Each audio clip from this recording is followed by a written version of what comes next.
name is Wendy Hummel, and this is Tactical Tip Tuesday, where I share a tip, tool, or dose of inspiration for your week. This week, I want to talk about sharing your unique gifts with the world. Later this week, my podcast with Kim Colegrove will be released. She's the first guest to return to the show for a second time. Not only is Kim a good friend, but she is a talented author and meditation teacher.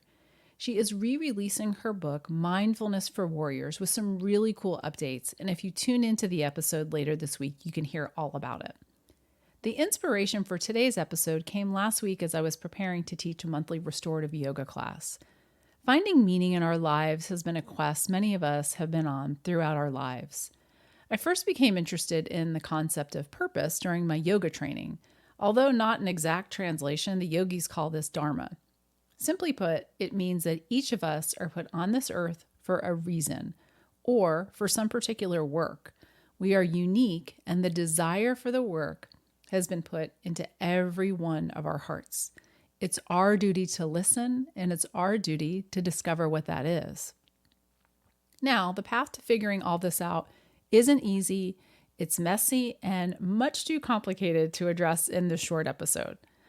Purpose is how we find meaning, and something I often talk about when addressing retirement. But it pertains to all of us, regardless of what stage of life you're in. You don't have to have it all figured out, and sometimes the way in which our purpose is executed changes. I know some pretty amazing people, and I see something special and unique in each and every one of them. Today, I'm encouraging you to discover what your unique gift is and then find a way to share it if you're not already doing that. It doesn't have to be in a big grand way. You can be a difference maker with a small gesture, a few words, or volunteering. You can make an impact by listening to your heart, not just your head. In the book, The Top 5 Regrets of the Dying, the author identified 5 common themes when she asked the patients that she worked with in hospice care what they would do differently or if they had any regrets. The top regret was that they had all wished that they had the courage to live a life true to themselves, not the life others expected of them. In other words, a purpose-driven life true to what they wanted, their heart's desire. For me, sharing my love of yoga and integrating what I have learned into my classes and teachings is my unique gift that I choose to share. I have friends who are talented authors, musicians, martial artists, woodworkers, and those who are teachers and choose to share what they have learned throughout their career with others.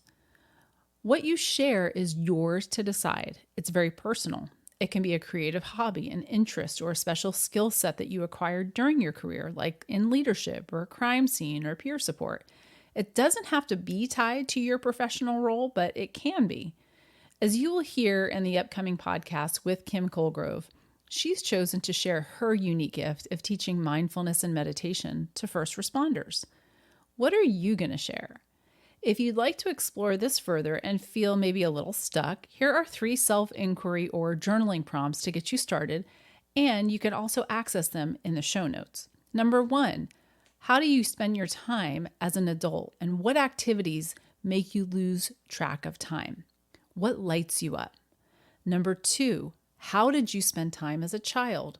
What did you enjoy the most? And number 3, what do others say to you about your talents, skills, and gifts? What do people come to you for advice about? Are there themes and similarities? Good luck with this process, and I'd love to hear what you come up with or what you may already be sharing with the world. If you found value in this episode, please share it with somebody, subscribe to our mailing list, or write a review. And remember, we are better together.